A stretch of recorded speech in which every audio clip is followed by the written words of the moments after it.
Thank you very much. So everybody can see the title. So this work is based on, I think I have to change file. It's based on many papers, but in particular, three of them were published. They were written recently in collaboration with Valery Holodny from Wolfgang Pauli Institute and also from Unixon in Texas. Those are titles of the papers. First two were unfortunately put on hold on archive until they're published, so I can't give you archive address. And the third one is the Milgromian acceleration, the cosmological constant for precanonical quantum gravity is on archive. Igor, I'm very, very sorry to interrupt you, but your slides are actually cut off on the right. We don't see quite the whole screen. Is it maybe you can exit the full screen.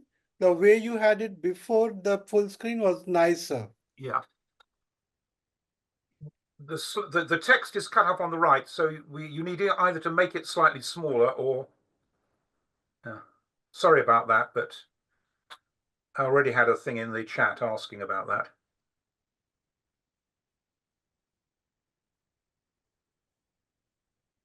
That's it. That's better. Now it's fine. Now it's fine. Great. Go ahead, please. Okay.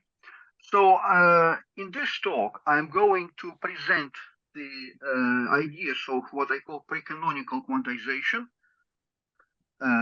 which is in short a quantization of quantum field theory, which is based on a version of the Hamiltonian formalism, which doesn't require decomposition into space and time. It is known as the Donder-Weil theory in the calculus of variations.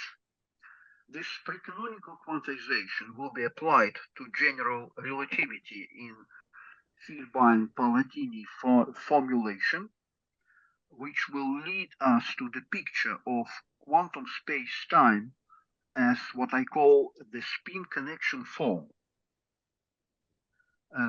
where the fluctuating entity is not metric, and actually even don't use the infinite dimensional space of all geometries in the language of Wheeler, but the field of local fluctuations of spin connection. Also, the equations of precanonical quantized general relativity allows us to see the origin of the cosmological constant and even predict theoretically the value of this constant, which will depend on the parameter which I call kappa. Sorry.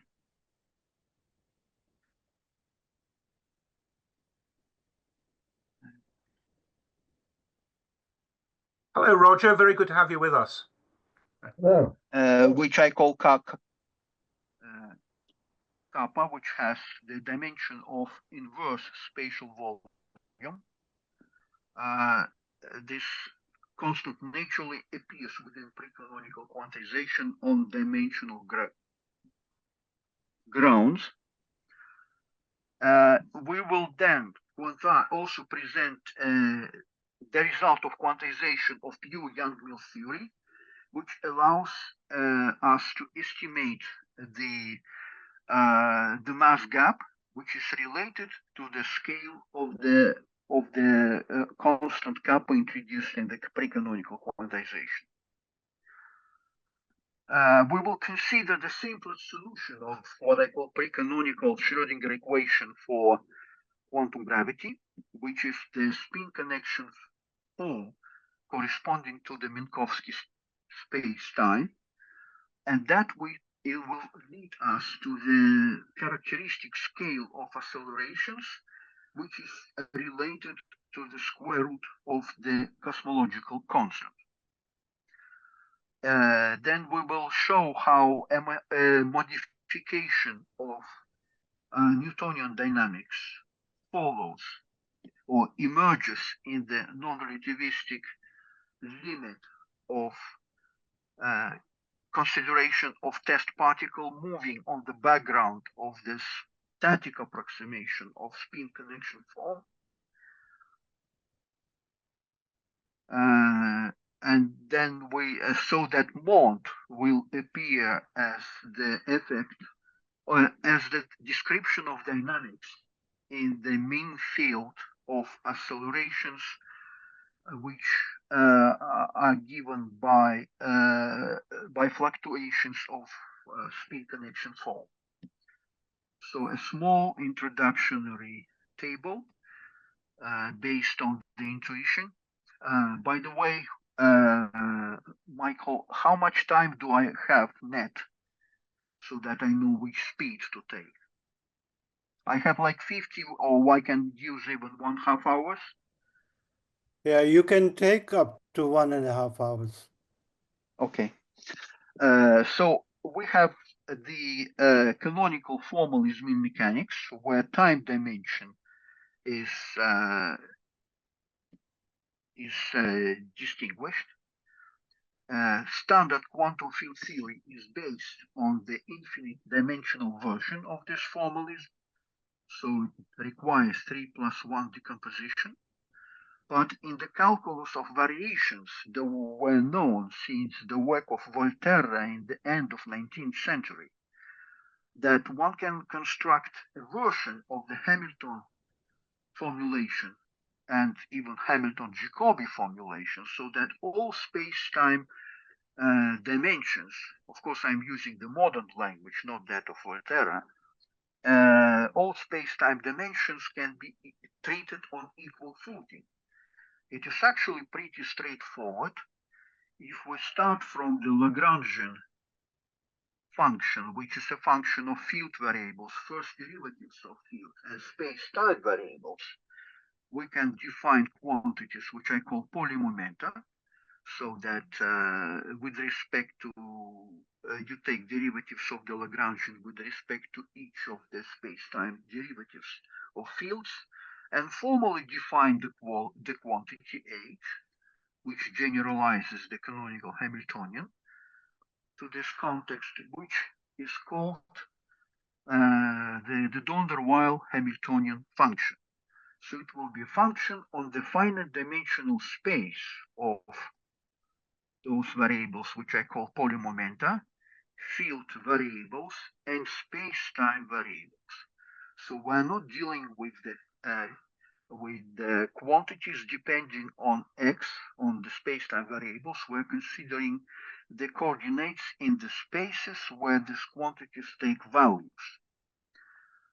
Then the sections which are fields can be which are optimizing the action based on this Lagrangian, satisfy a set of first order equations which naturally generalize the canonical Hamilton equations in mechanics, and they're called the Donder-Weil Hamiltonian equations.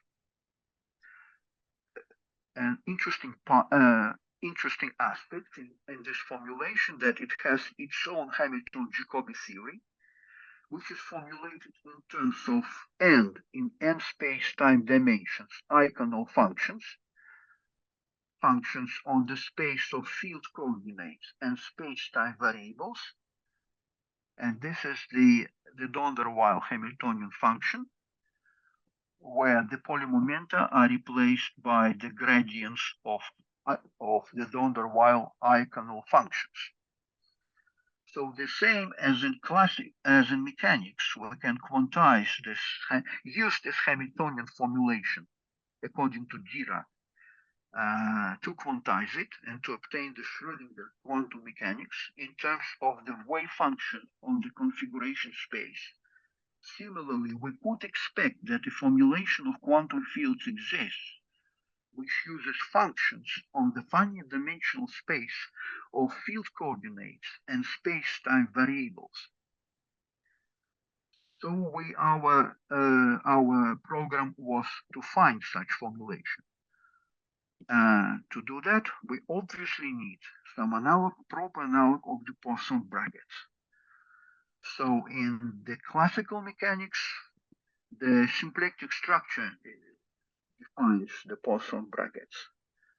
In the standard Hamiltonian formulation of fields, the structure is obviously an infinite dimensional version of the symplectic structure.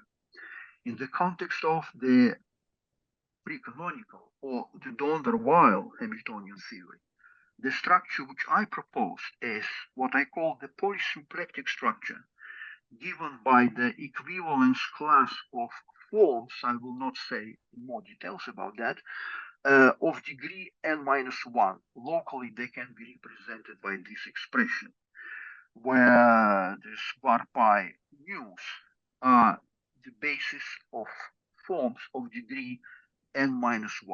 So some the basis of three forms in four-dimensional space-time. Then the Poisson brackets can be defined on horizontal forms on the bundle, which can be called polymomental phase space or extended polymomental phase space with coordinates pi mu, polymomenta fields phi, and space-time variables. It is bundled over the base of space-time variables x. So for such forms can be mapped using the polysymplectic structure to the multivector fields. Multivector fields have a graded Lie algebra structure given by the Skelton-Nienhuis brackets, and then this brackets leads to the bracket on differential forms, which can be in the simplest way defined by this expression. One should only point out that this mapping is actually from it has non-vanishing kernel, and it is defined not for arbitrary forms, but actually for a very narrow class of forms whose components are multilinear in the polymomenta. It turns out that this limited class of forms is nevertheless sufficient to provide the structure which can be used for quantization.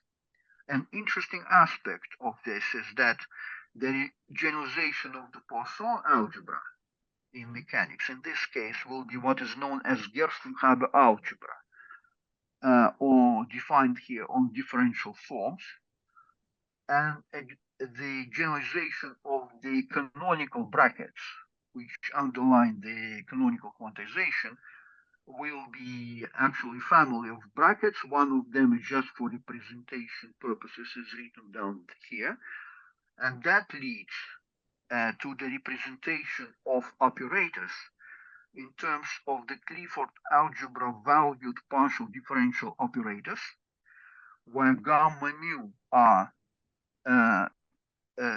is the basis of the Clifford algebra of the space-time on the base manifold of X's.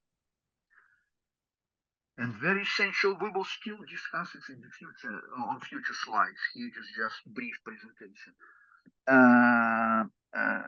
So the key feature of this quantization is that the basis of n-1 forms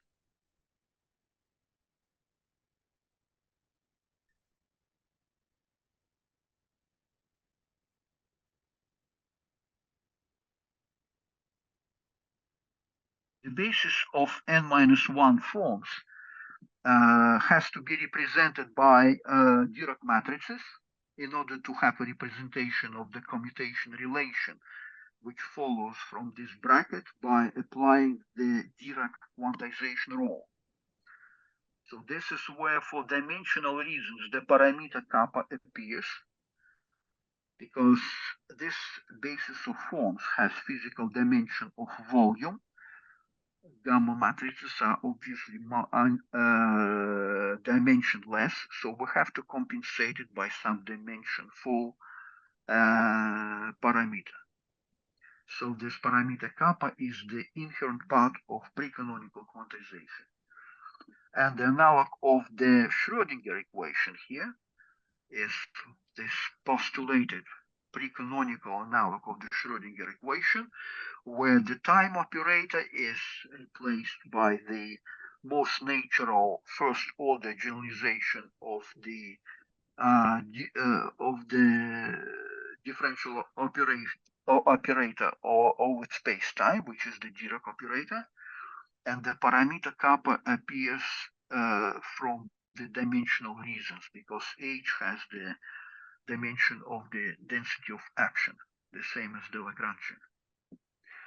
Okay, in more details, this is our polysymplectic form, the form of degree n plus of degree n plus 1 on the extended polymomentum phase space.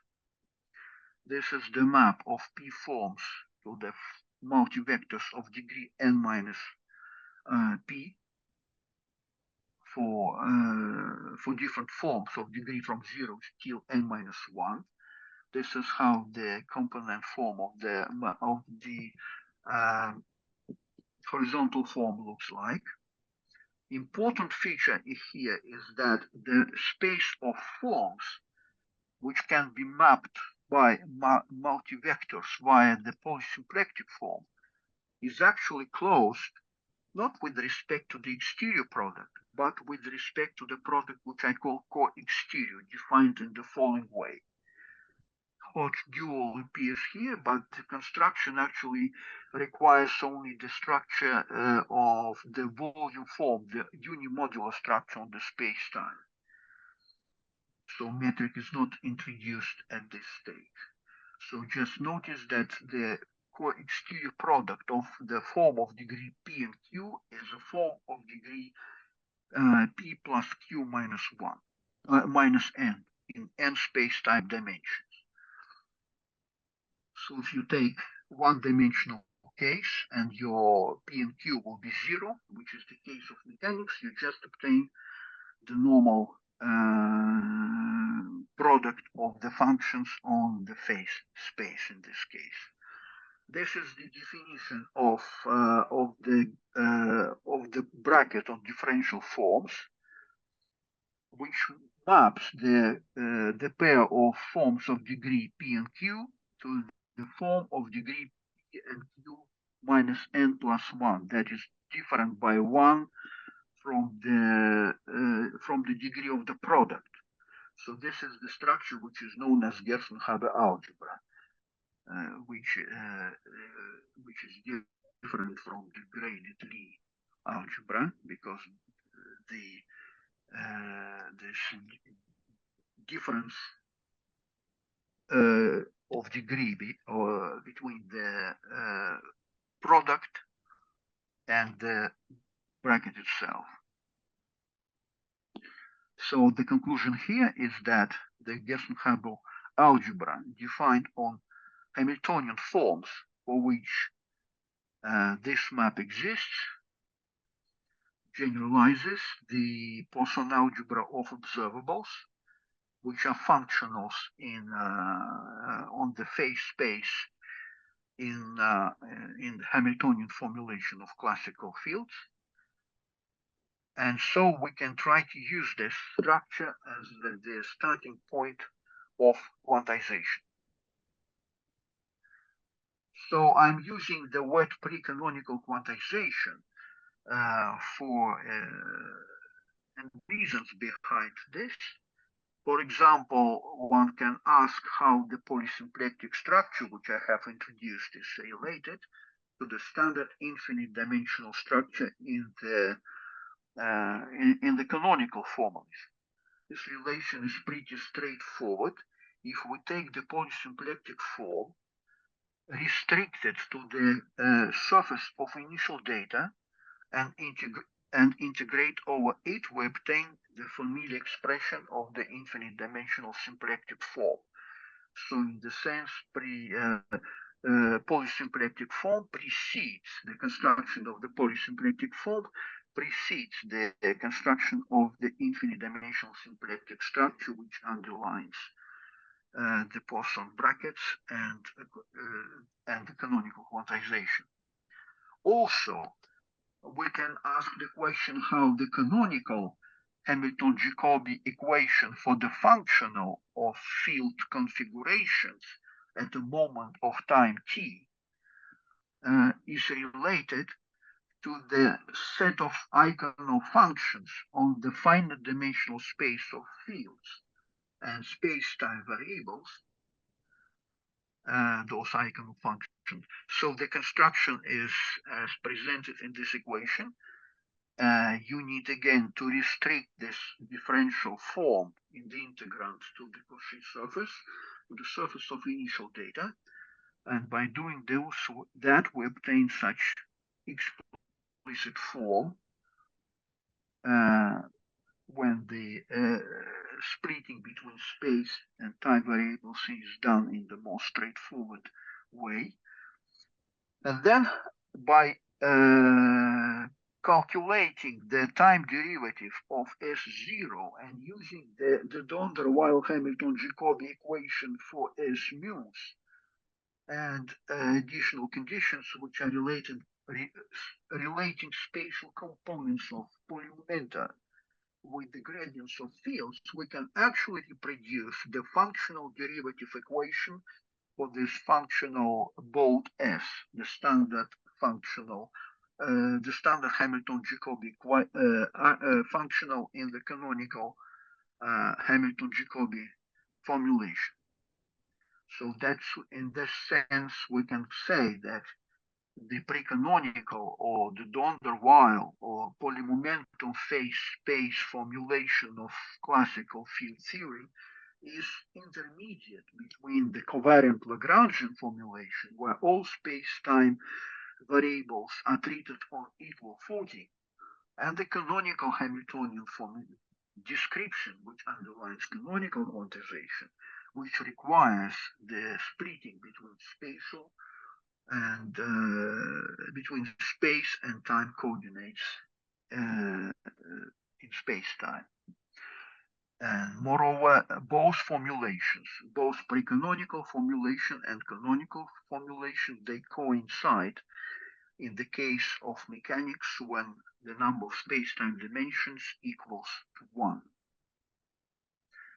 Now the brackets which we defined above can help us to clarify the first problem which arises when we ask the question how the quantization based on the Donder-Weil-Hamiltonian theory could be performed if the number of dimensions of polymomenta, the number of components of polymomenta is different from the number of components of fields. So the answer is that brackets are defined on differential forms. We can construct forms of degree n-1 from the polymomenta and fields. Calculate those brackets according to the definition. And so this is our analog of the Heisenberg or Weil subalgebra of Poisson brackets. And then we think how these brackets can be quantized using the Dirac quantization rule. Of course, it is an assumption, one of the assumptions of this construction, that Dirac quantization rule works for not only for Poisson brackets, but also for those Gerstenhaber type brackets which we found in the Donder-Weil formulation of classical fields. And then we can find that we can represent the corresponding commutator, which is not written here explicitly, by, as I already told, by Clifford algebra valued partial differential operators. If we assume that the law of composition of operators is the symmetrized Clifford product, and the basis forms, the basis of three forms, or n-1 forms, is represented by elements of Clifford algebra. And as I would explain, this is where the parameter kappa naturally appears as the intrinsic part of the formalism of precanonical quantization. Naively, if we are from the culture of quantum gravity, we could probably assume that the scale of this parameter kappa is Planckian, and this is what will turn out to be wrong. Okay, so once just for record that the dimension of 1 over kappa is the dimension of spatial volume. We can make a simple example, which is the free scalar field. This is how the classical de Donder-Weil Hamiltonian looks like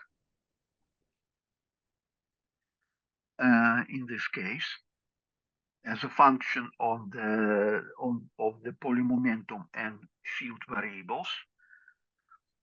The quantization of this bracket leads to this differential operator representing the Donder-Weil Hamiltonian operator. We see that it is just a harmonic oscillator in the space of field coordinates phi. We will now we have also to think about the generalization of the Schrödinger equation to this context of precanonical quantization. For that purpose, we find that the bracket of n-1 forms with the Donder-Weil Hamiltonian function actually leads to the co-exterior derivative of differential forms. In components, this expression, if the n-1 form is written as in this way, it is just a divergence. It means that we have here the Hamiltonian analog of Noether's theorem, that if some form of degree n-1 commutes with the Donder-Weil Hamiltonian function according to the Poisson bracket, then it represents a conserved quantity.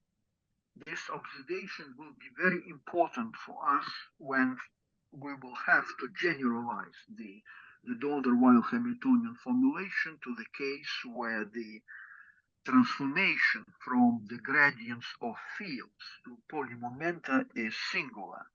That is, in Dirac's terminology, we have constraints.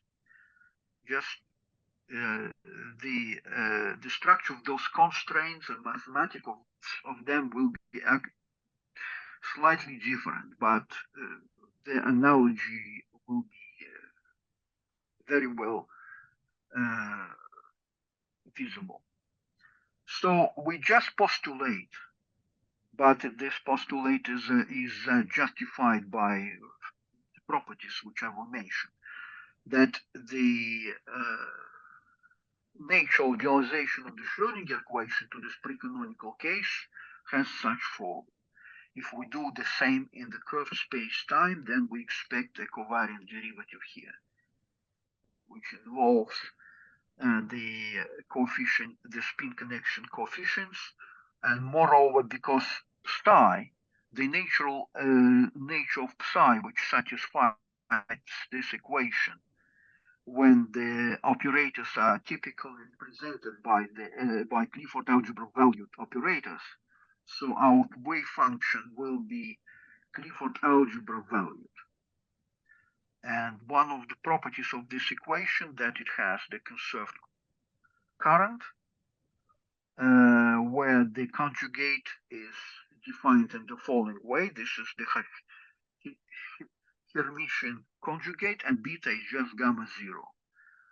So the conclusion here is that the precanonical quantization of The Donder-Weil Hamiltonian formulation leads to a hypercomplex generalization of quantum mechanical formalism with Clifford algebra valued operators and the Dirac-like generalization of the Schrödinger equation, which is quite different from what we do in the canonical quantization, where we arrive at an infinite dimensional generalization of quantum mechanics. And this is known to be a source of difficulties in quantum field theory related to divergences, to the problems with the well-defined, with the mathematical definition of the theory, and even with the problem to the problem of the not uniqueness of the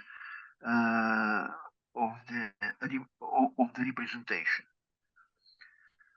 Okay, one of the nice properties of this generalization of the Schrödinger equation that it has typically fulfills such an analog of the Ehrenfeld theorem, so that the Donder-Weil Hamiltonian equations are fulfilled on average. And moreover, in the case of scalar fields, by using this ansatz, we can actually show that the Donder-Weil Hamilton-Jacobi equation appears in the classical limit when h kappa goes to 0.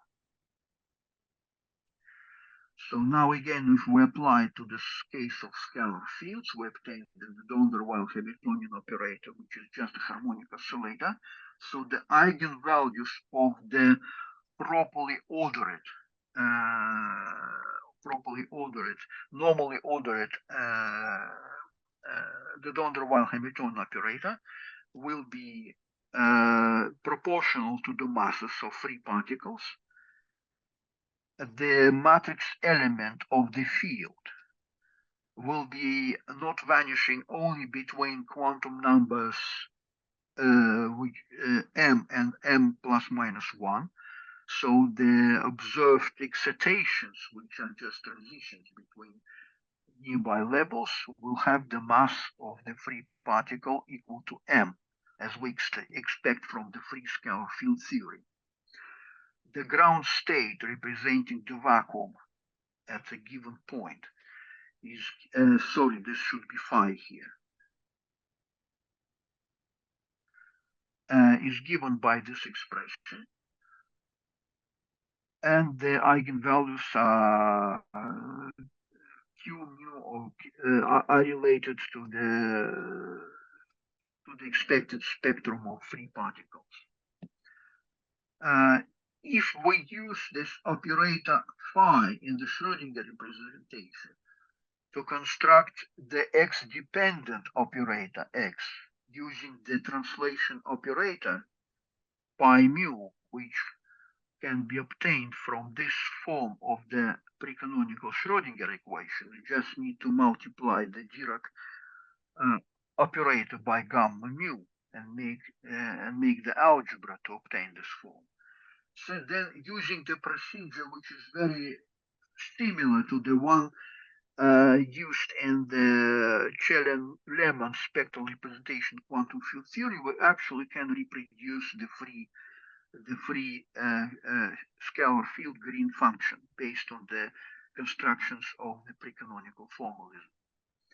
Moreover, if we do the first order perturbation theory for the interacting theory, we can see that the divergent loop integrals, which are responsible for the corrections to the mass of a free field in the standard theory, will be depending from the degrees of the parameter kappa, which which can be later seen as one of the reasons why the estimation of the mass gap within the precanonical quantized Young-Mills theory is relatively easy. And this, the hypothesis, which still has to be confirmed still has to be scrutinized, is that the multi-particle amplitudes in quantum field theory are related to the permanent of the green function of the precanonical Schrödinger equation. Because many people were asking me, if you have such a generalization of the Schrödinger equation, which is just a partial derivative equation, sorry, I will go back, which is just a partial derivative equation, how you can have how can you describe the multi-particle states? So the answer is that this equation leads naturally to the two-point function, the green function. And if this green function is considered as the infinite dimensional matrix, then the expansion of each permanent will give you all possible multi-particle amplitudes. So you can easily see it if you make some finite dimensional examples, but in the general case, I just don't know the mathematics which would allow me to work with infinite dimensional permanence in some analytical way. So that's why it remains a hypothesis. Then a natural question which everybody would ask is how the precanonical description which we obtained above in terms of the function, Clifford algebra function on the infinite, on the finite space of, on the finite space of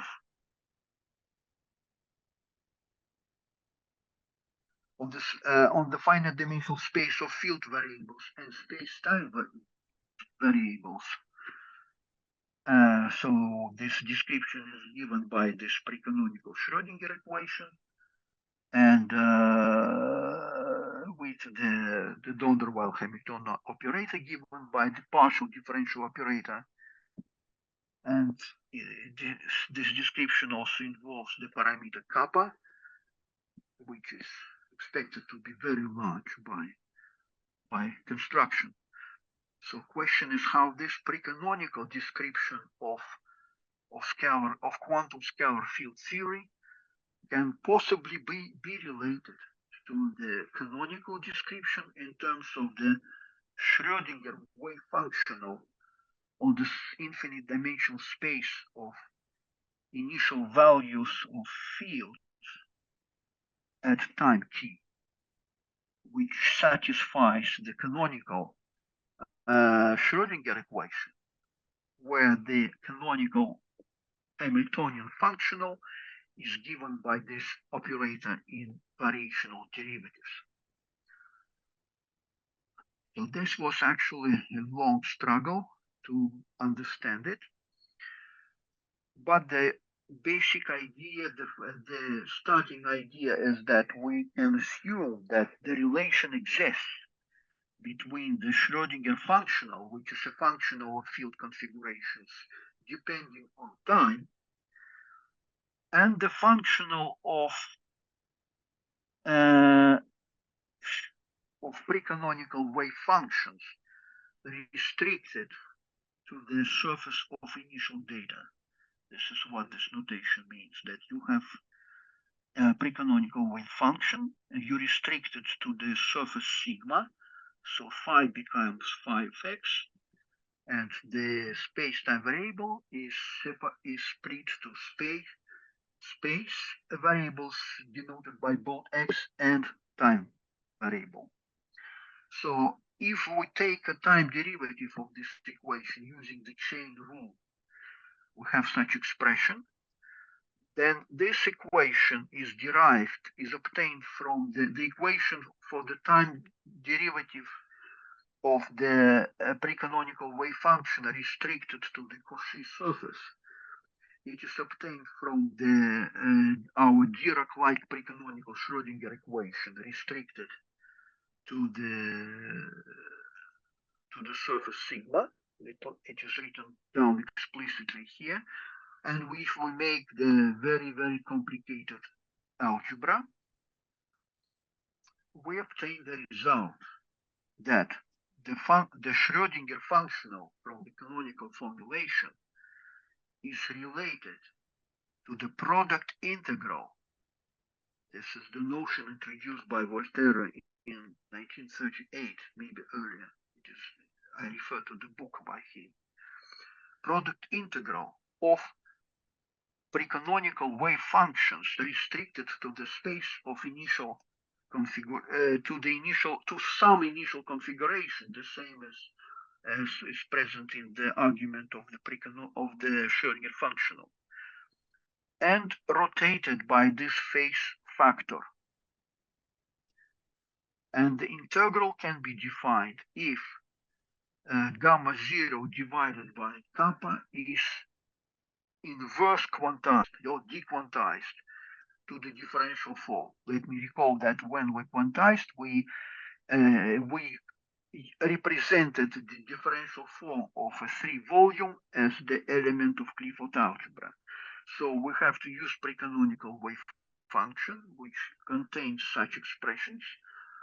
We have to make to transform it to the representation from the representation where the Donder-Weil Hamiltonian function is diagonal to the representation where the 0,0 component of the energy momentum tensor is diagonal using this phase factor. Then we have to take it is not even the limit, we just have to substitute gamma 0 over kappa by dx. So you have effectively the measure of integration, of product integration here. And then the corresponding functional will satisfy the canonical functional derivative Schrödinger equation derived from the canonical quantization as a consequence of the Dirac-like precanonical Schrödinger equation for the Clifford algebra valued function psi. So trace here transforms Clifford algebra element to the complex number. Okay. And because of this map, we can claim that the standard canonical quantization emerges as a singular limit when gamma 0 kappa goes to delta of 0. Delta 0 in vague mathematical sense is inverse of this 3-volume form. In the discrete case, it is intuitive, but probably functional analysis people would jail me for such statements. Okay, so I just wanted to say that the standard quantum field theory based on canonical quantization emerges as a singular limiting case of the precanonically quantized quantum field theory. So in this sense, we can use the Wheeler style of wording and tell that precanonical quantum field theory is an already regularized quantum field theory with a regularization without regularization, which is inbuilt in the construction of the precanonical quantization itself. Igor, could I ask you a question, please? Yes, sure. I just wanted to ask the audience for a question at this stage. Thank you. Yeah, right. Yeah. So the pre-canonical theory, which has the kappa parameter, then has in some way more information than the singular limit, which is quantum field theory, where kappa is lost. Yes, this is what I would expect. Yeah, I think so. That's why I'm able to do things which will be done later. So like we will see later in your talk, kappa has observational consequences. Exactly. It will be present in the expression of Milgromian acceleration. It will appear in the expression of the Young-Mills mass gap, and as you have seen already in the introduction, it appears in the expression of the cosmological constant. So is there some sense in which the pre-canonical theory is equivalent to replacing space-time labeled by real numbers, replace it by space-time labeled by hypercomplex numbers? Is there some sense like that, or am I wrong?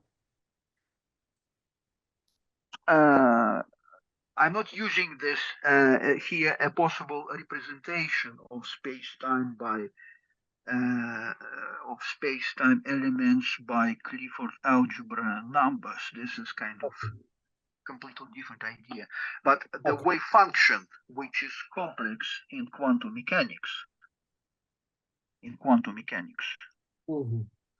becomes here Clifford algebra valued corresponding to the Clifford algebra, to the Dirac algebra of the corresponding space-time. This is what. Okay. Yes, thank you. Thank you. Please go ahead. Thank you very much. Okay. Okay, so now we try to use this machinery or modification of it to quantize general relativity. I will not tell here the motivation, why this way, not another way. I'm just tell you the way which works. So you start from the standard Einstein-Hilbert-Palatini Lagrangian density in vielbein variables, which is written here. We keep track of the cosmological constant, just to see, not to be surprised, or we actually wanted to incorporate the simplest type of matter when we quantize this theory. So in this formulation, vielbein variables and spin connection variables are treated as independent variables. So you probably all of you know how the Einstein equations would appear in this context, in this formulation. If we do the things here in the Donder-Weil Hamiltonian way, we have to introduce polymomenta associated with the components of spin connection and polymomenta associated with the components of vielbeins according to the prescription of the Donder-Weil theory, and we immediately see that those polymomenta are related to the vielbeins. So we have constraints here. So we can also define the Donder-Weil Hamiltonian density in the standard way, and that leads to this expression. Of course, this is not enough to reproduce the dynamics. We need to find the machinery of dealing with the constraints. And first thing to observe is that if we construct forms of degree n-1 from our constraints, this one and this one, and calculate their brackets according to the definition of Gerstenheim algebras, which we have already considered before, then we can see that one of the brackets is not vanishing on the surface of constraints. That means that we have the system with second-class constraints within the Donder-Weil theory. It is not the same as the second class of constraints in the canonical Hamiltonian formalism. But one can adopt this terminology of Dirac. Then by requiring that constraints should be preserved by dynamics, remember my comment about the Hamiltonian-Noether theorem, we consider the conditions so that constraints will be preserved in this sense. It means that constraints are representing conserved currents. It means that they should be commuting with the Donder-Weil Hamiltonian operator. This allows us to formulate what is the generalization of Dirac brackets in this situation. So the Dirac bracket of two n-1 forms, or forms of degree n-1 and 0, which is a closed subalgebra in the Gerstenheim algebra, is the standard Gerstenheim bracket plus such additional term where where the matrix C minus 1 is actually pseudo-inverse in the sense of, in a generalized sense of Penrose mode, because our matrix elements are Grassmann algebra valued. So we define pseudo-inverse in such way. And this bracket can be calculated using this formula for the narrow class of forms, and this is exactly what is needed in order to have proper algebra of Dirac brackets, which can be used for quantization. So if we calculate all the relevant Poisson brackets of our canonical variables, or precanonical if you want, canonical variables constructed from polymomenta n-1 forms and vielbeins n-1 forms, we obtain the following extremely simple expressions for the Dirac brackets. Those who did it in the canonical formalism of generativity know how complicated are the resulting formulas for the Dirac brackets. Here they're very simple. There's just omega and omega prime in our notation means the collection of all three indices of the spin connection, just to simplify the notation. And this is the basic form of degree n-1. Important observation here is that brackets between vielbeins and their corresponding polymomenta vanish. It means that that we have kind of a reduction here, so that the dynamics after the constraints are taken into account is running on the space of spin connections and their polymomenta, and vielbeins are becoming functions of spin connections, or as we will see below, operators with respect to the spin connection coefficients.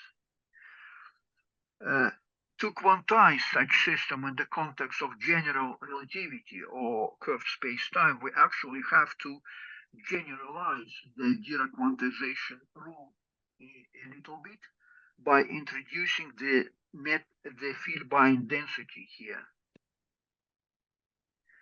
which will make sure that the density valued forms will be represented by density valued operators.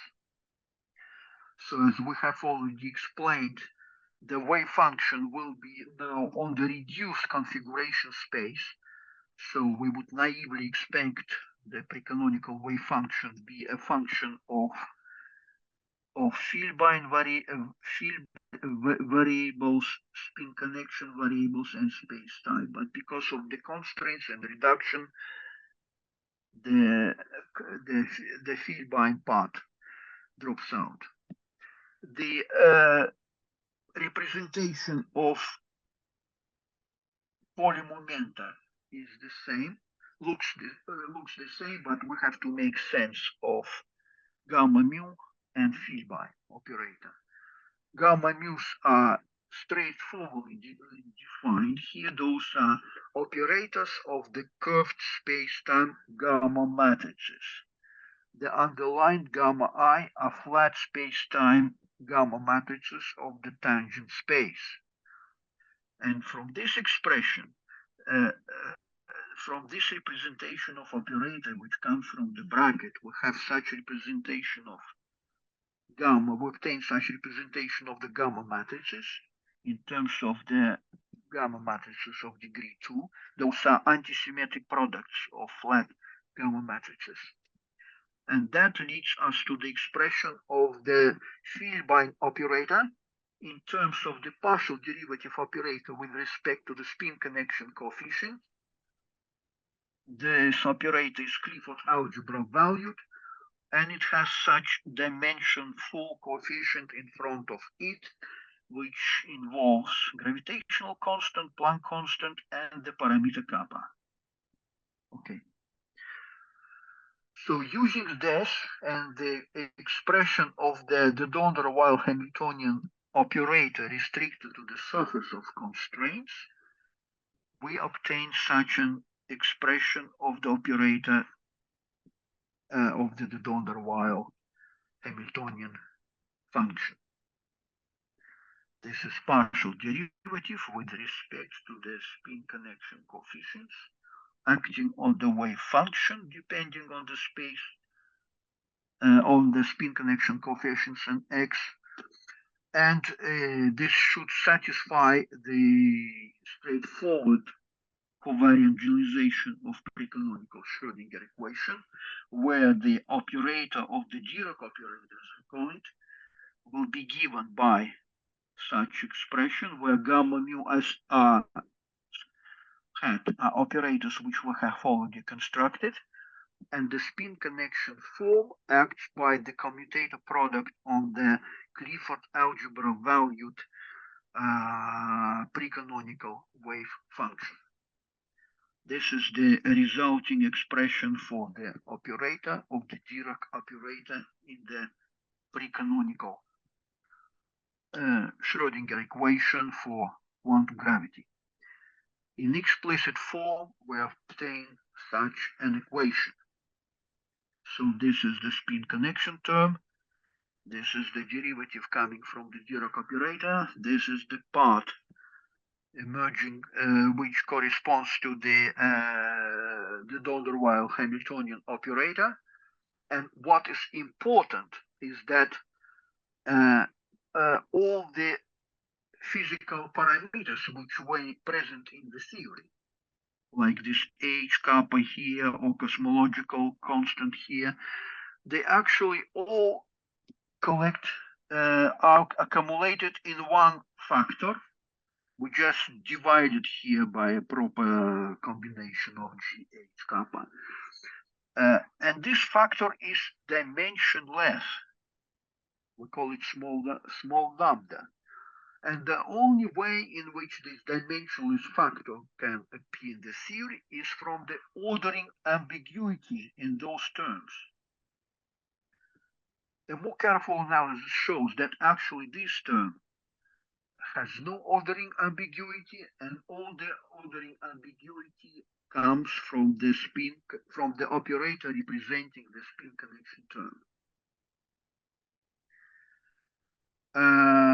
So if we postulate while ordering here, we get such a result for the cosmological constant, because lambda will be 3, so this is what we get. In terms of the unknown parameter kappa, Planck constant and gravitational constant. From this equation, we see that quantum gravity, quantum space-time in this formulation is described by what we call spin connection form. That is the which is described by the 1-point and 2-point solution of the precanonical Schrödinger equation. So we have the collection of points in space-time, at each of them there is certain amplitude which gives probability amplitude of certain value of spin connection, and also the 2-point function which describes transition between those values of spin connection at different points. So this is this gain function in a sense is a quantum analog of the smooth spin connection field, which would be used in the description of the Riemann geometry with connection.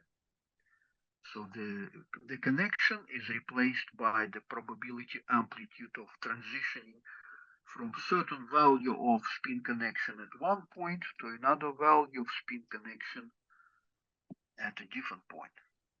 Igor, quick question. Sorry, a quick question.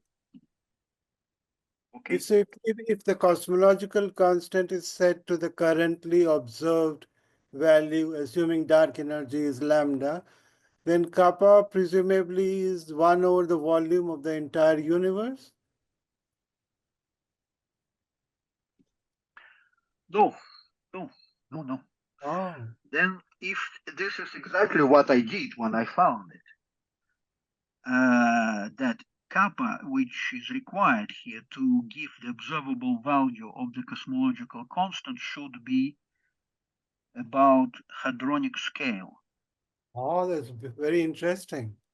So in numerical, so about a MeV, is it? 100 MeV. Yeah, 100 MeV, yeah. Oh, well, that's because And now one would have you are as me. You are kind of, I think, when you was young, you could have seen the paper by Zeldovich, yes, yes. where he actually postulated that lambda should be something like, something like, I think, Planck length squared, and then Compton length of elementary particle of hadronic scale minus, I think it is 4, and he's minus 6, like that. Very interesting, So very it is, interesting. yeah, it appears here theoretically. Now, those, I don't want to speak about Zeldovich. He's Yeah, using go ahead, anyway please. this Very argument, interesting. but it was, yeah, okay. Okay, so we have this equation, we have such representation of operators. We will return to this. That's why the mass gap of the Young-Mills theory is mentioned in the introduction.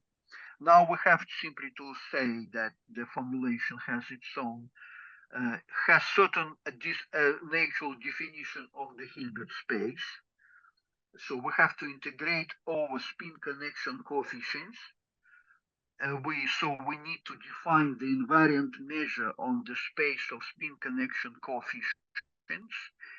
If we choose the procedure, if we use the procedure like Misner used to construct the invariant measure on the space of all metrics in 56, so we see that the covariance, the invariant properties of the metric will be achieved, of the integral of the measure on the components of spin connection will be achieved if we multiply it by this factor of the density of vielbeins.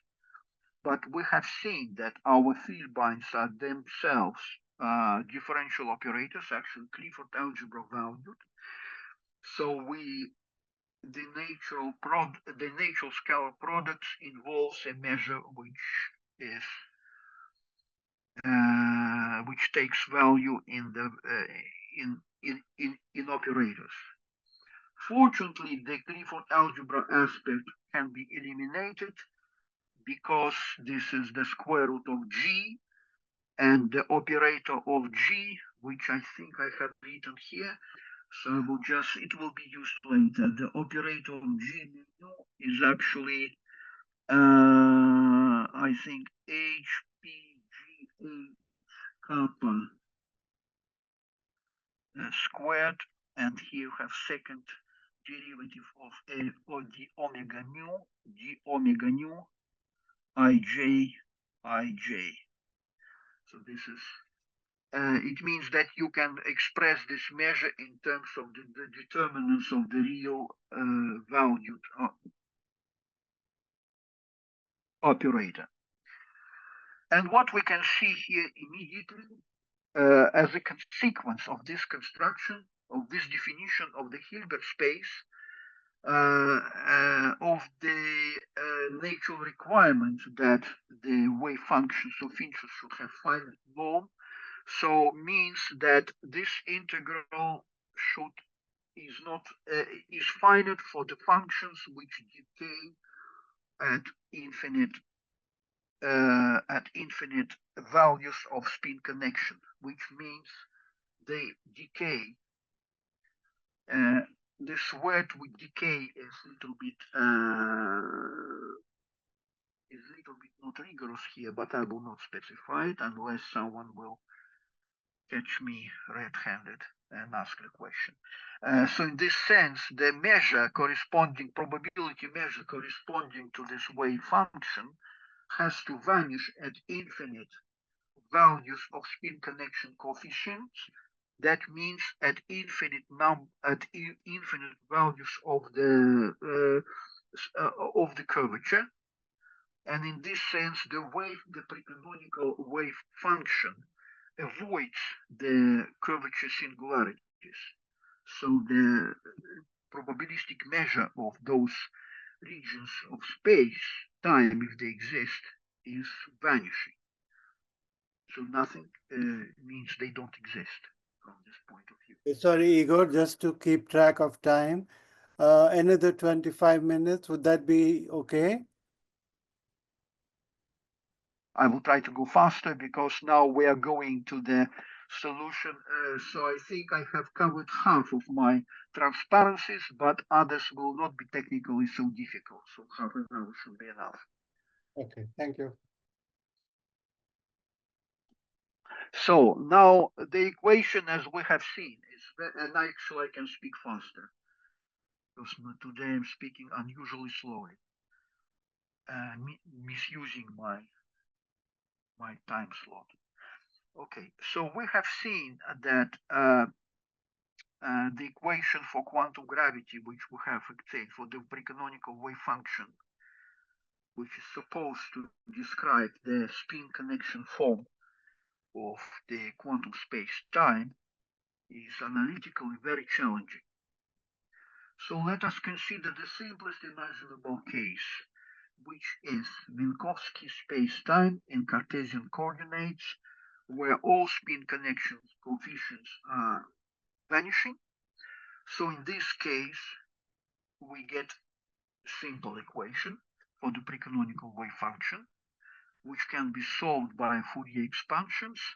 We get such a dispersion law, which can be squared to have such anisotropic dispersion law corresponding to the modes which propagate on the spin connection bundle, where the fibers are spin connection coefficients and the base are space-time coordinates.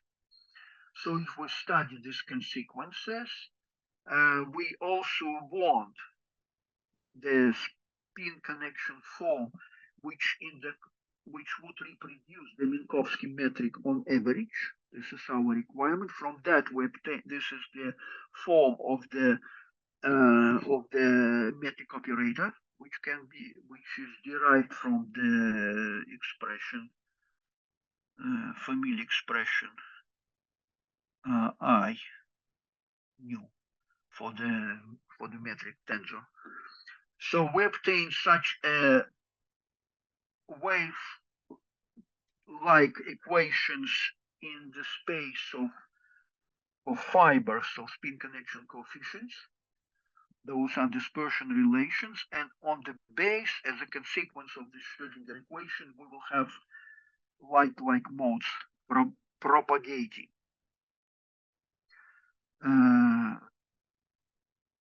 So this is the picture which we obtain, which is describing the okay, once again, we have space of spin connection coefficients, the base. On the base, you have light-like modes propagating, and in the fibers, you have massive modes propagating. To cover modes, one would say. Because actually, if you transform this back to differential operator, this will be the set of Helmholtz or modified Helmholtz equations. We will use it now when deriving MOND. Unfortunately, I haven't seen who is visiting the seminar today, so I don't know if there are people familiar with all of them. Maybe if someone needs introduction to MOND, he just raises his voice and I will make this. If not, I will just skip it and assume that everybody knows what MOND is. Yeah, Igor, we have quite a few MOND lectures here, so it should be okay. Exactly. So I will skip everything. Everybody knows that. Yeah, but if you could kindly quickly go through it, that'll be nice. You don't have to be slow, but just so that for refreshing. So this is the modification of dynamics. A is acceleration. A0 is the scale of acceleration postulated by Milgrom. This is the modification of dynamical law of Newton's law of motion. In the case of very small accelerations, this is what is called deep MOND regime. And MOND itself then is the dynamics which interpolates by this interpolating function between the Newtonian regime, when this expression is just A, and the deep MOND regime here, which ensures that the rotation speeds at asymptotically or at low and the regime of low, this deep MOND regime, they are constant. This expression is also known as Fisher law in the galactic dynamics. So this all was constructed so that the flat rotation curves of galaxy would be automatically incorporated in the dynamics. And an additional fact, which is still a big kind of puzzle for MOND, is that the parameter A0, which is supposed to control the dynamics of galactic rotation curves and possibly dynamics of clusters, or which is usually attributed to the missing mass, is actually related to the square root of the cosmological constant, which shows certain possible connection between dark matter, what is called dark matter, and the dark energy, which is unexplained by MOND itself and by any other theory as far as I know. Okay, now we want, so this was introduction to MOND, a little bit misplaced. Now we want to understand what is actually the value of this parameter kappa. So if we start from the Lagrangian of the non-abelian gauge theory, Young-Mills theory, if we use all these constructions of the Donner-Weil formalism and precanonical quantization, we obtain such expression of the Donner-Weil Hamiltonian operator for the new Young-Mills theory, which involves kappa. The dynamics is described by the precanonical Schrödinger equation.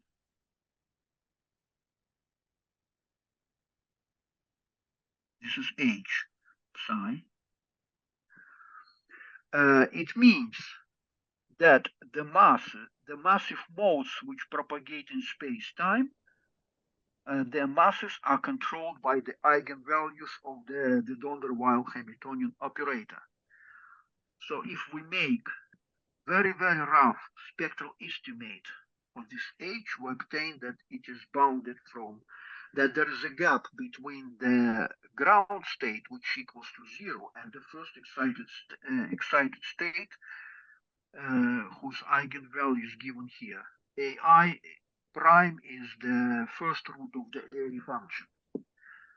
So that in the result, we get that the mass gap, which is related to the gap in the spectrum of the Donner-Weil Hamiltonian operator, has the following value.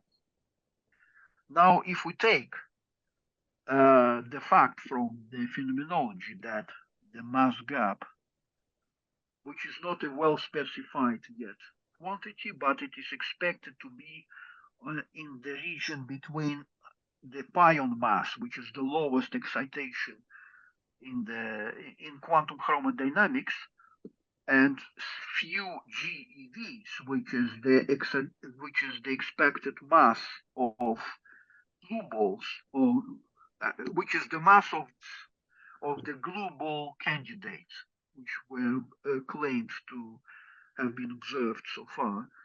So we obtain that actually the scale of accelerations, this is which was identified with the decay, with the range of the wave function in the spin connection space.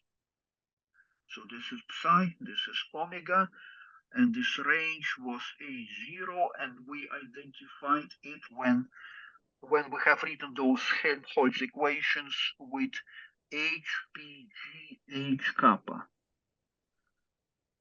So we see that this actually becomes very order of magnitude compatible with the value of zero, of A0 from MOND, or with the square root of the cosmological constant.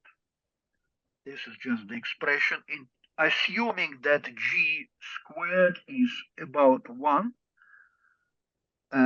Recently, this value of the coupling of non-abelian coupling constant can be identified with the infrared limit of the running constant, which is divergent according to the Landau pole, but some non-perturbative studies have allowed to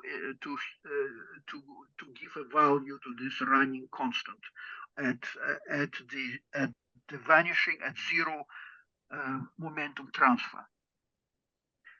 Unfortunately, I forgot what is the value of it. It is up to order of magnitude 1. I think it is related to 2pi, if I forgot.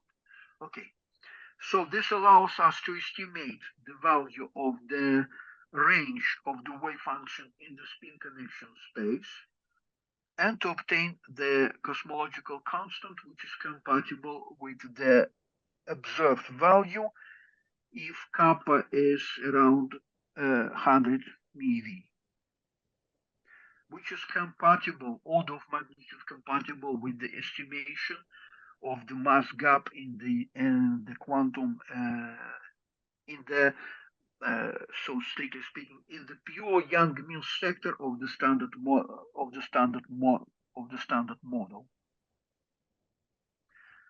Okay, so now how the MOND emerges.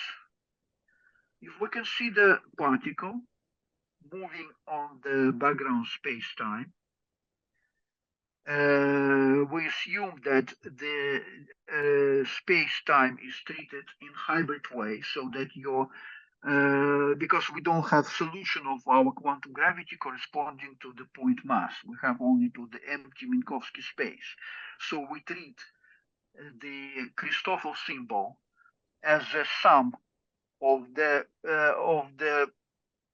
field of the gravitational central mass and the added fluctuation, which is described by the spin connection form derived from the Minkowski space-time. And we use the static approximation in which the components of Christoffel will coincide with the components of the spin connection, and we denote those just 3 components. We denote them omega I. According to the spin connection form, the expectation value of spin connections is 0. But if we take the square of this equation, then the effect of the covariance of the dispersion of the distribution of the spin connection, which comes from the wave function of the spin connection form, will have the effect. Namely, we can, by doing this averaging using those properties, that accelerate, actually we need this one. This is the property which is used. Then we can derive the modification of dynamical law, where acceleration is given by the square root expression, where the covariance of the fluctuations of spin connection is calculated from the wave function of the spin connection form, which is derived in the non-relativistic limit. So this is the psi corresponds to the 3-dimensional Helmholtz equation. It will be written down here. This is the equation for the wave function. which is obtained from this Ehrenfest type requirement in the case when only those components of the spin connection coefficients are considered which survive in the static limit. So this is the modified Helmholtz equation, for which the wave function is very well known. It has the shape of the Yukawa potential. Mu here is this 1 over A star, which was introduced when considering this the spin connection form corresponding to the quantum Minkowski spacetime. This is the normalization requirement that allows us to calculate the covariance of the distribution of the spin connections, or fluctuating spin connections, and we define this quantity as A bar squared. There will be a hierarchy of acceleration scales here, which are A bar, A star, which is H, which we obtained before, and later we will see how A0 of Milgrom, A0 of Milgrom is related to those other acceleration scales. So we obtained a certain modification, of dynamics, which is given by the square root. If we integrate it, we conclude that this dynamics is given by the following modification of the Newtonian potential. I call it Q-MOND, like quantum modified Newtonian dynamics. The feature of this potential is that at small r's, it is just the Coulomb, and at large r's, it is just A bar r. So we have linearly growing potential, can be interpreted as the anti-screening property of the fluctuating spin connection form. These potentials are not unknown in the context of galactic dynamics. There were papers of people like Mannheim who were trying to, and recently Modesto, who were trying to calculate to see how the galaxy rotation curves can be related to the solutions of the conformal gravity theory, where the coefficient, the metric G00 has as integration constant. It is like 1 minus Gm by R plus gamma R plus lambda R squared. I'm not careful with the coefficients. Excuse me. Okay. Yeah. Excuse me. What is F1 in this equation? Yeah, 2F1. This is the hypergeometric function of Gauss. Which one? Gaussian hypergeometric function. Okay. Okay. Maybe it is not most. It is kind of standard notation, but maybe not in all cultures. Yeah. Okay. Thank you. Yeah. Thank you for forcing me to clarify. Okay, so we have such a wave function. We calculate the covariance. Covariance is related to the scale of kappa, as expected. Now about the origin of MOND. So we obtained very strange potential with the linearly growing asymptotic, which comes from the quantum modification of dynamics. So the picture here is that because of quantum fluctuations, spin connection fluctuates in all points of space-time. And we have certain covariance, A bar squared, of these fluctuations. So the spin connection physically, as a connection, is actually the local field of accelerations. So because of quantum properties of gravity, we have randomly accelerating accelerations at each point of space-time. and we have certain mean field which is given by a bar. So it is natural to assume that we should have some effective dynamics in the mean field of accelerations which are emerging from the quantum fluctuations. According to the There's a class, question. Sorry, there's a question in the chat. A bar is a constant? yes, a bar is a constant which we calculated here as the covariance which is actually square root of the covariance of the distribution function of the of spin connections, which is obtained from the he also should be zero, which is obtained from the Helmholtz equation, which is the static limit of the equations describing spin connection form. Thank you. Yeah. So then, according to the textbook Classical Mechanics, we can go to the non-inertial. We have to take into account non-inertial effects of such a mean field of accelerations. So we redefine force by adding this mean field, or we write such equation, and when we substitute this to the equation of modified dynamics, which I called MOND, then and we interchange the definitions of acceleration and force, then we obtain such a modification of dynamics, which actually is a particular case of Milgromian MOND with the interpolating function given by such expression, which is a viable interpolating function which satisfies all the requirements. And then the Milgromian A0 is identified as 2A bar. So this is how so in this sense, a Milgromian MOND appears as the result of taking into account quantum fluctuations in the static limit of spin connection form, which uses the non-inertial effects into account by transforming physics to the non-inertial frame of the mean field acceleration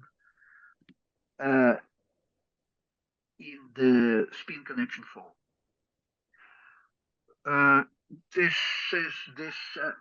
we take into account that the 2-point functions, the correlation function in the spin connection form, are not vanishing, then we obtain a different modification of dynamics which takes correlation into account.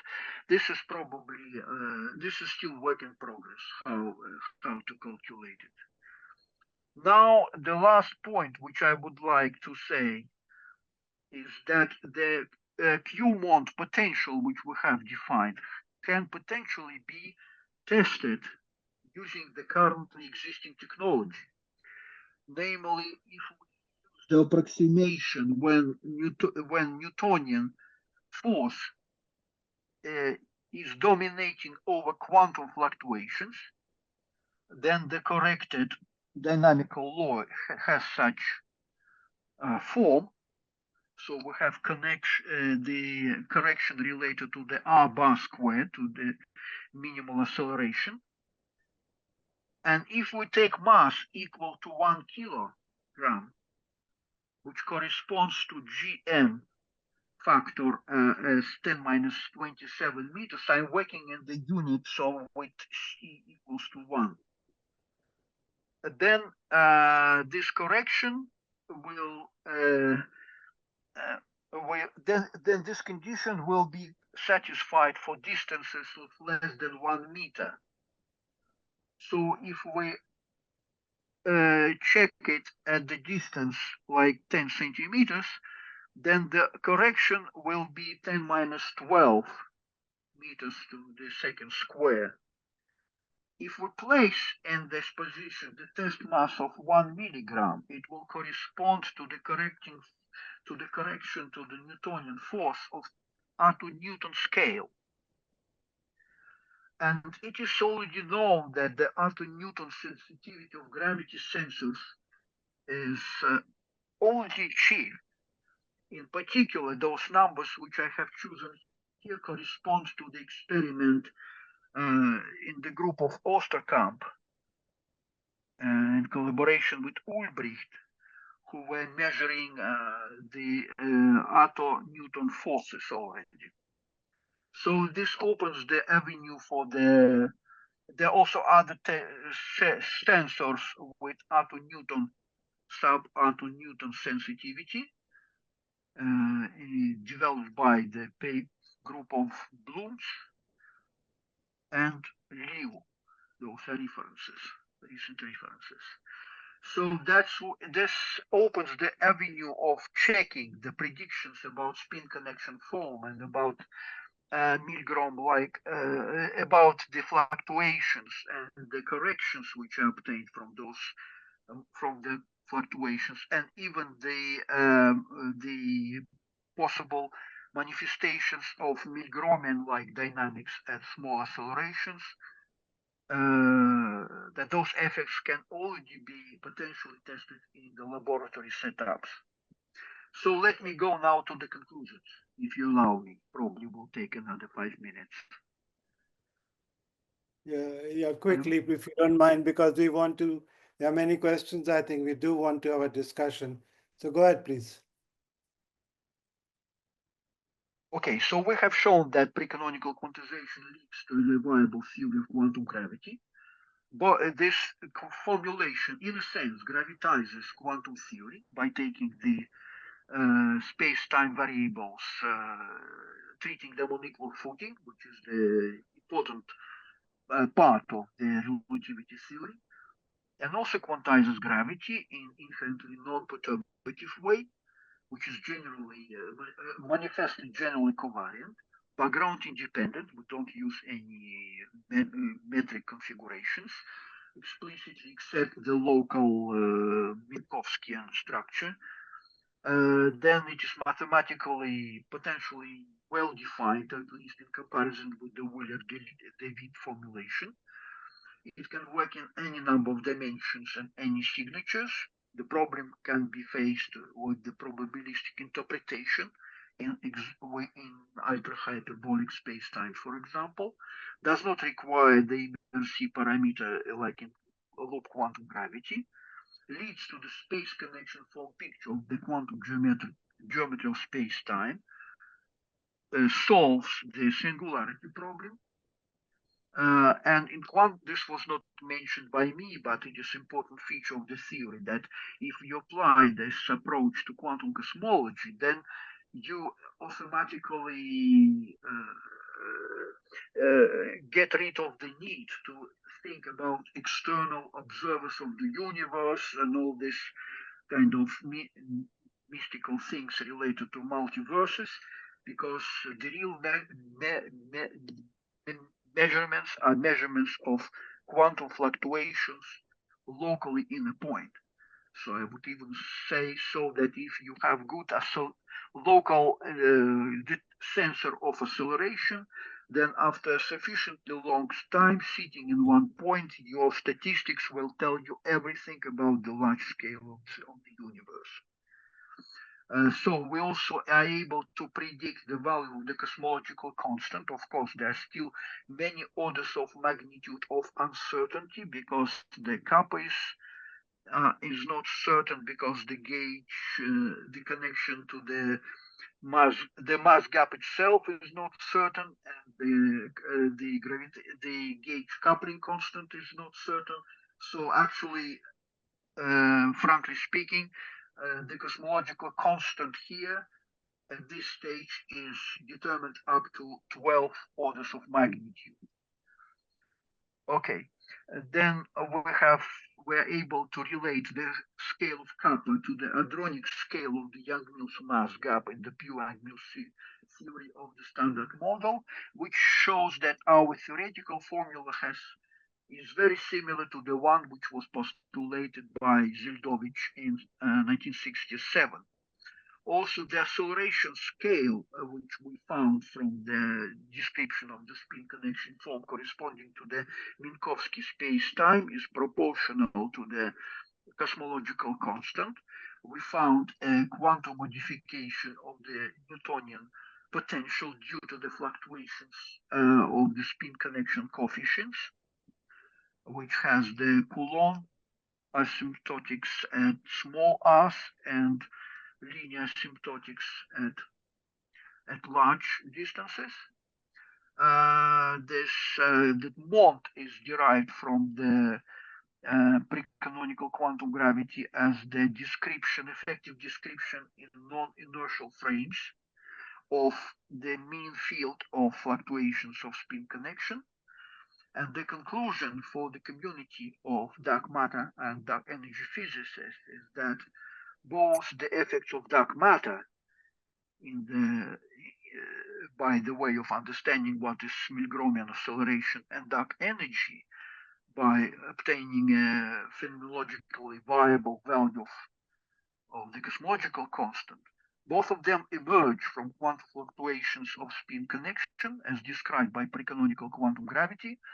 So those are first principles effects which are emerging from the mere synthesis of general relativity with quantum theory without postulating additional entities. And also the optimistic note is that potentially prediction of the theory can be checked by using the Otto-Newton gravity sensors in the laboratory. Thank you very much. Thank you. Thank you. Michael, would you like to take over? To remove the sorry. Yes, for sure I will take questions. Yeah, thank you. Thank you very much, Igor, for a great lecture. Thank you very much indeed, Igor. That was absolutely fascinating.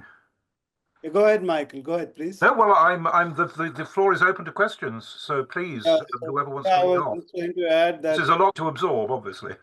Yeah, it was certainly an eye-opener for me.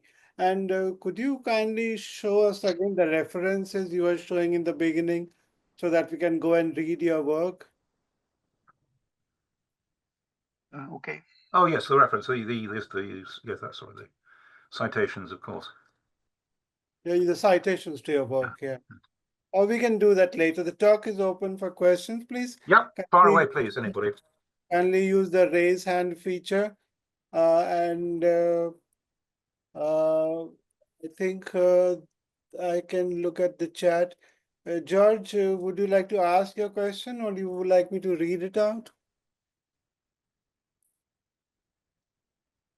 Yeah, here are the references. Yes.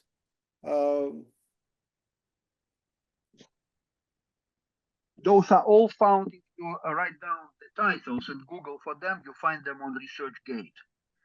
Those two which were put on hold by Archive. I will not stop complaining about that. Okay. So there's a comment from George Sparling. I'll read it out. Thanks for the nice talk. I understand that quantum gravity should introduce lots of new ideas, but one would expect a clear understanding of how traditional general relativity would fit in. You only mentioned Minkowski spacetime. What about Schwarzschild, Kerr, etc., and the basic cosmological models? Igor, that's a question for you. Yeah, this is of course work in progress. It's very not easy to obtain even the solution corresponding to Rindler, de Sitter, and Minkowski spherical coordinates. It is all work in progress. So I can't tell more, but because locally the space-time is Minkowskian, so I would say that our conclusions are valid up to the sub-cosmological scales like maybe 1 giga light years, regions of the universe. Also, so far I was exclusively dealing with the empty space, with the pure gravity without matter. So if you introduce scalar matter, you actually just modify the value of the cosmological constant. But if you introduce fermion matter, then things are becoming really, really, really interesting. And I don't know, it will take me many years to explore. Thank you. More questions, please. In the end of your talk, Igor, you mentioned the experiment from Oosterkamp's group. So if I understand you right, you are suggesting that they already have the sensitivity to test MOND irrespective of any underlying theory, say, without even referring to spin connection forms. Suppose we just want to test the MOND idea using the Oosterkamp experiment. You're saying it is now at the testable limit according to the sensitivity? According to the sensitivity, it is so. But if you think about MOND as the manifestation of the logarithmic potential, this is how you. Then probably this also can be tested. Yeah. Yeah.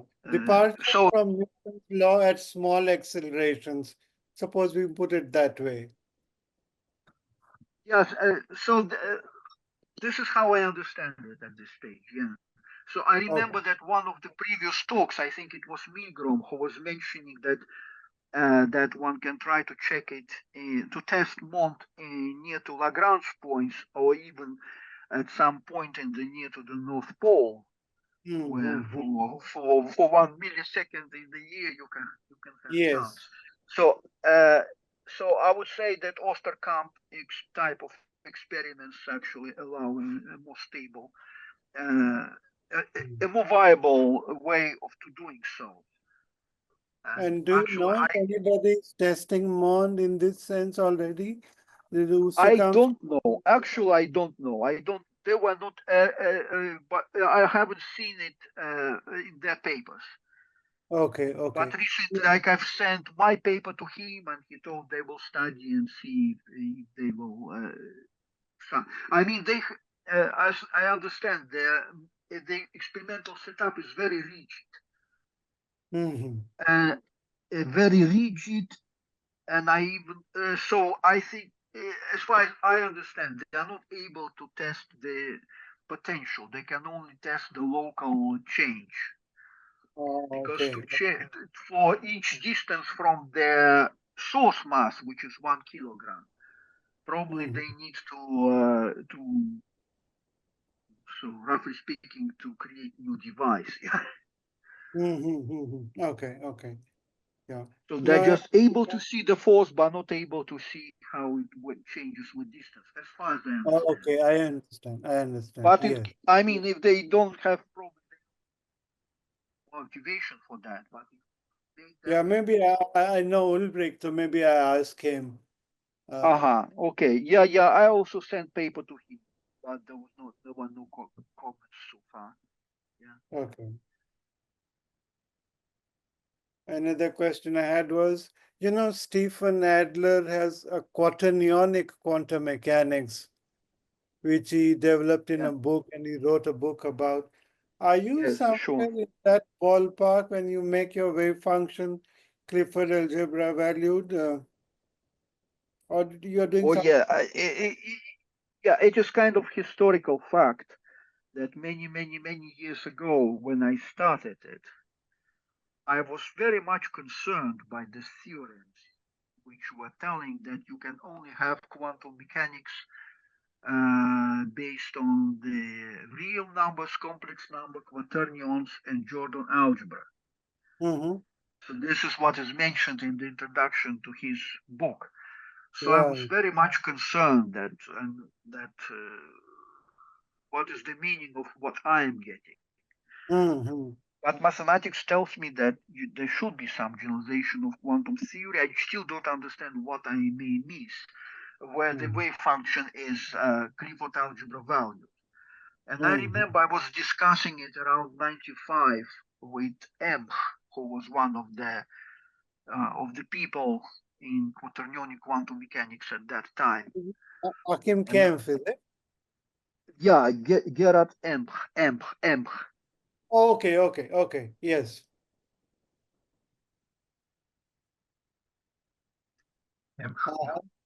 Yes. Yeah. So, so I received as a young person, very young, his blessing. He told me that kind of don't pay much attention to those theorems, just do what you think should be done. So he really helped me because otherwise I would be in doubts for a very, very long time and maybe would stand there. And So, but this is what I. Yeah. Go ahead, please. Go ahead. No. I just want to answer your question. Because then suppose you want to study the standard model of particle physics, not using quantum field theory, but using your formalism. Then in addition to the understanding the mass gap, do you have other observations or postdictions or predictions? Do you find something different about the standard model than what you get from QFT? There are two. One of the obstacles which I solved but not published yet, only recently, is the quantization of fermions, which would satisfy you. You can do it naively, but there is no assurance that it is correct way. So, because it is also very strongly constrained system, and I was also trying to avoid dealing with Grassmann variables. So this was one of the obstacles, the quantization of fermions. So it means that I cut myself from the huge part of the standard model. And second is that the machinery of calculating multi-particle amplitudes is not developed here. As I told, I understand where from these multi-particle amplitudes are coming, but there is no good mathematical way of dealing with infinite dimensional permanence. So one has simply to work out some machinery, how to solve simple problems using this precanonical approach. And mass gap was just turned out that quantization of gravity and solving mass gap in young Mills are kind of the simplest possible problems within this approach. Okay. Yeah. Igor, if you could kindly stop sharing your slides, then we can have the full view with all the participants who are present. Okay, but actually, could I ask one question first, Igor, before you stop sharing, because it might be possibly relevant for you to keep your slides. Oh, it's okay. You've taken them down. No, I was just intrigued by your remark in the reply to Jinder's last question that you had been particularly anxious to avoid, if possible, dealing with the Grassmann variables. I'd like to understand a little bit more about that motivation, given that the whole approach rests on kind of quantizing the space of differential forms. I mean, given how central the differential forms are in precanonical quantization, I'm a little bit surprised because I always think of exterior differential forms as very much bound up with the Grassmann variables. This is probably a very badly formulated remark, but I mean, can you just say a little bit more about why that resistance to wanting to deal with the Grassmann variables? The origin of this resistance in the ambition to understand fermions as differential forms, right? Which I was not able to realize, and right. I didn't want to just replace this ambition by formally generalizing the formalism to the Grassmann algebra value. It means not this exterior form value, but Grassmann algebra in the sense of the supersymmetry theories, all that stuff. Yeah, I see. You wanted to deal with the fermions, as it were, in an honest way, and you're not as it were to smuggle them through the mathematical superstructure. Exactly. So I'm still thinking if I can do it or not, and because it is always question of choice. where you want to invest your life or your time. So I have chosen not to do it in the formal way, which has no clear understanding in my, no clear picture in my head. But maybe it is wrong way. It is just, if I would have more hands, more collaborators, and more time, maybe I would do it in formal way, just to. And I think I will do it soon. Yeah, I will be doing it anyway, because with explaining fermions as forms is extremely hard. Many people way better than me tried it before. I would also add one additional thing to the question of Professor Xing, that in fact, this is another ambition, that this wave function, which is Clifford algebra valued, is in 4 dimensions a matrix of 4 by 4. And there were at least a couple of papers who were trying to embed at least one generation of fundamental fermions in the standard model into such matrices, so that you could see the kind of that all fermions are actually manifestations of different components of this matrix. Yeah. And there are discussions if standard one generation can be embedded in 16-dimensional matrix, or they can't be embedded, or people like Pavchich were saying that you need 5-dimensional Clifford algebra for that. So kind of I'm thinking also in this way, that could be that this precanonical wave function is not just the probability amplitude as in quantum mechanics, but maybe it has some ontological sense, and maybe it is actually how the fermions of standard model are appearing, which is, of course, a very bold statement. I don't know if I will succeed, but this is the direction in which I'm thinking. Yes, because the direction, the picture emerging from this is really that the Clifford algebra wave function, the Clifford algebra valued wave function is really carrying the fundamental ontology. I think, as you say, you're not dealing just with you're not just dealing with a mathematical device for dealing with for calculating probability amplitudes or phenomenology of the interference fringes. I have the sense that we've talked about this before, but the very fact that you've chosen this fiber bundle formalism into which to put the picture, there is a kind of underlying conceptual motivation for that, in addition to the fact that it actually corresponds to the needs, the precise mathematical needs of the pre-quantization program. Bernd, Michael, something more from you? No, I think I've said enough. Bernd, go ahead, please. I will just follow up on your previous questions. You said that you go beyond the traditional axiomatics of quantum theory, which lead to the conclusion that you can only work with real complex or quaternionic valued wave functions on Hilbert spaces.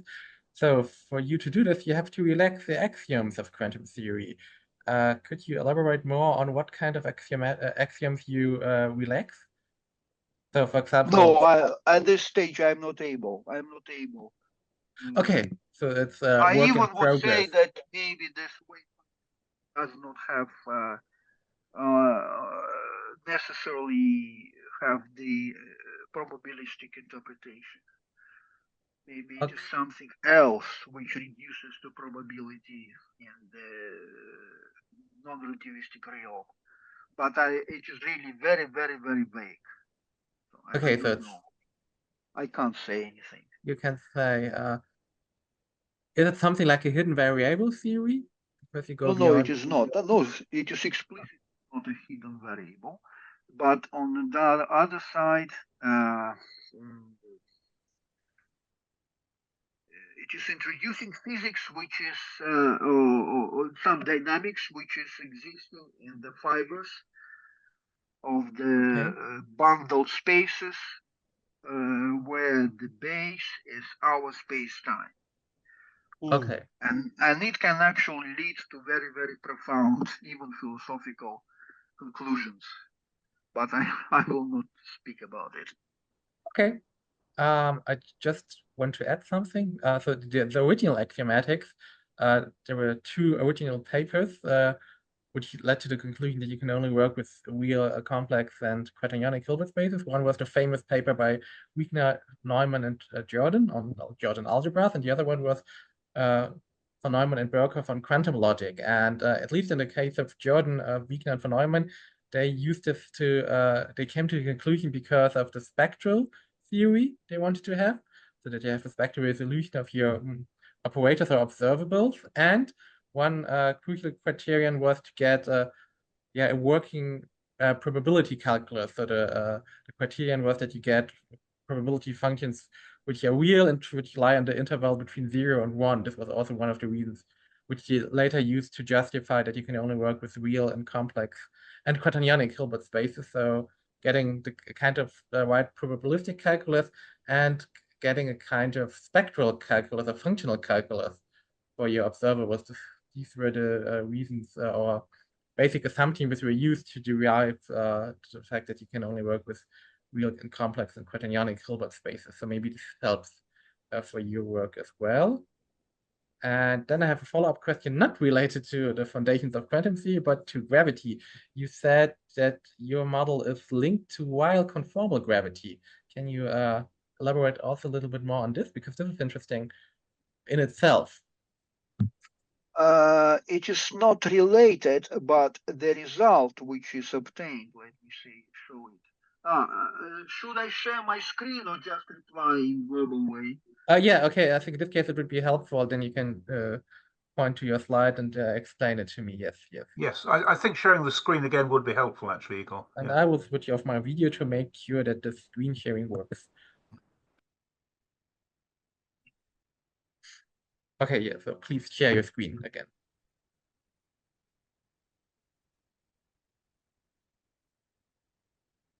Yes, no. It's very narrow from, now I can see it, okay.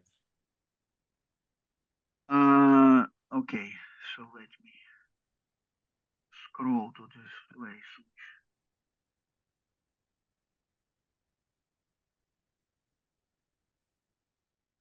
The relation was that when we derived this, no, it is not here. When we derived this modified Q-MOND, as I called it, potential, Mm-hmm.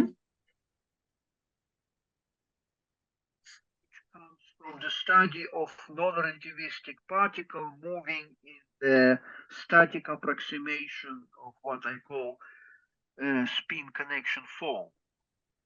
Mm-hmm.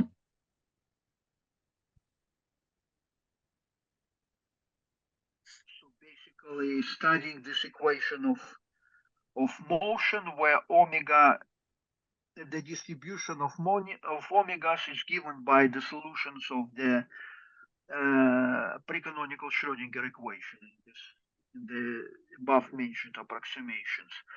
So then we obtain this dynamical law and we integrate it to obtain what is the potential, which is controlling such law.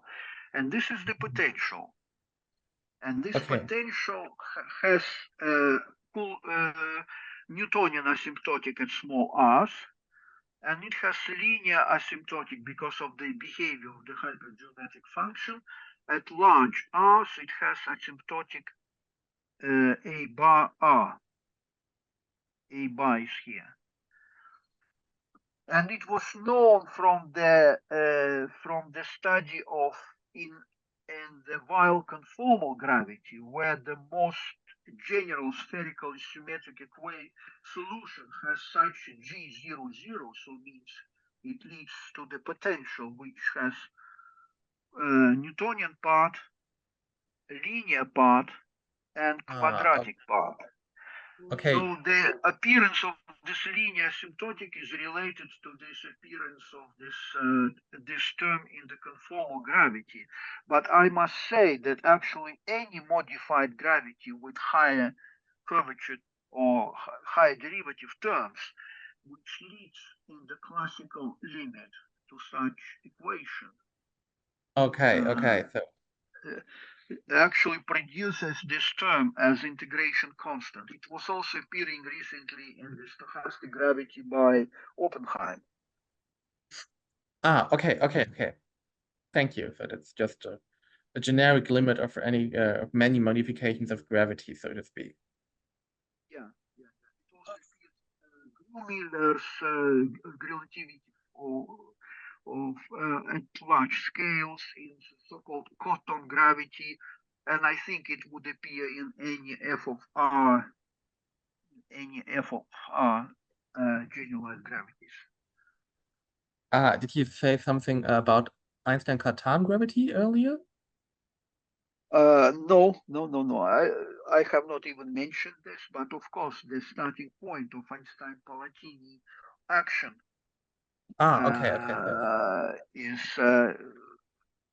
sense in the context of Einstein-Cartan theory. Okay, so forgive me, I have trouble hearing your voice at the moment, so maybe my questions. Okay, so thank you very much. I have no additional questions. Michael, should we be winding up now? We finished 2 hours.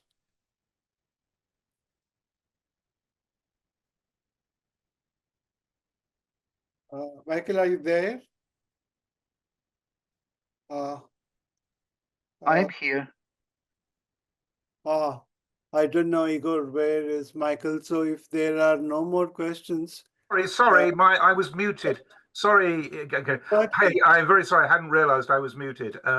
Yeah, no, I was just following very carefully what Bernd's question, but I didn't quite hear what Igor said in response in connection with the mention of Einstein-Cartan theory. I know you didn't in fact mention. I told that I have not mentioned it. No, you didn't. I understand that, but you said something about it just then in response to Bernd that this Einstein-Palatini vielbein formulation, it is naturally embedded in the Einstein-Cartan. Yeah. Yes. I explicitly assume curvature is equals to 0. Sorry, can you say that because your voice is fading? See? I'm explicitly assuming that the torsion equals to 0. Right. Yes. Okay. But I have 2 papers which are describing how the quantization of the teleparallel equivalent of general relativity, where the role of where gravity is described by the torsion rather than by curvature, how this theory can be quantized precanonically. Yes, that's what I thought, because I knew you had worked on teleparallel gravity and that there was a version of the, well, not a version, but that the entire precanonical formalism could be adapted to the teleparallel case. So no, there is an interesting connection there, though I understand that's not part of what you're presenting today. But it doesn't produce nice physical consequences. No, okay. It's not something that you're working on currently right now. But... No, absolutely not. It will just exercise demonstration of the potential of the formalism. Yeah, again, I'm afraid. Okay, well, are there any further questions? There's something from George. Okay, George. How does this theory look in 1 and 2 dimensions? In 1 dimension, is it? Okay. 1 dimension, it is either quantum mechanics or a copy of 2 disconnected quantum mechanics. In 2 dimensions, I mean, you can formally write it, the wave function, but to study the theory, you need certain techniques, and it can be that the techniques from complex analysis or can be the same useful as in conformal field theory, but because the main role is played by the wave function rather than operators, so the problems which are natural to pose will be different, and I'm not yet able to reproduce the exact amplitudes which can be easily obtained in the 2-dimensional theories using my framework. I just need to develop more techniques for that, to deal with the amplitudes. Mhm. Well, considering how much of literature there is on standard quantum field theory in 1 and 2 dimensions, then it's very interesting to see that one can already push the question of how the precanonical formalism carries over into that case, into that restricted case. Already it's interesting. Well, it is question of, I mean, people are doing it because can be done. And here it is question of time you want to invest. If I want to study two-dimensional theories, maybe I would obtain some results. But you see, standard formulations are usually based on the Heisenberg pictures, all these questions of multiplying operators at equal points, which are treated in the two-dimensional theories. They are beyond the questions which the theory would be interested even to ask and answer, because it works into. There are no papers, so there are actually only a couple of papers which are using functional Schrödinger formulation in the context of two-dimensional UFT, and the definition of the theories which are claimed to be exactly solvable is also entirely depending on the picture of either Heisenberg or interaction picture, if it is not rigorous mathematics. Yeah. Well, I understand the whole point about your approach is that it does start from the Schrödinger functional setting. Might there be some manifestations in condensed matter physics, like the quantum Hall effect? And you see, in condensed matter physics, one could, even someone was asking me who is doing it, he was asking me if one can use my theory in order to treat some quasi-particles. But it seems to me that treatment of quasi-particles using new quantization methods doesn't have sense, because they appear already as the consequence of treating models of condensed matter using methods of standard field theory, which are very well defined for the non-relativistic case. So if I just, for example, start to quantize Majorana fermions in some as quasi-particles in graphene or whatever, it doesn't have much sense. Okay, thank you. Yes, definitely agreed.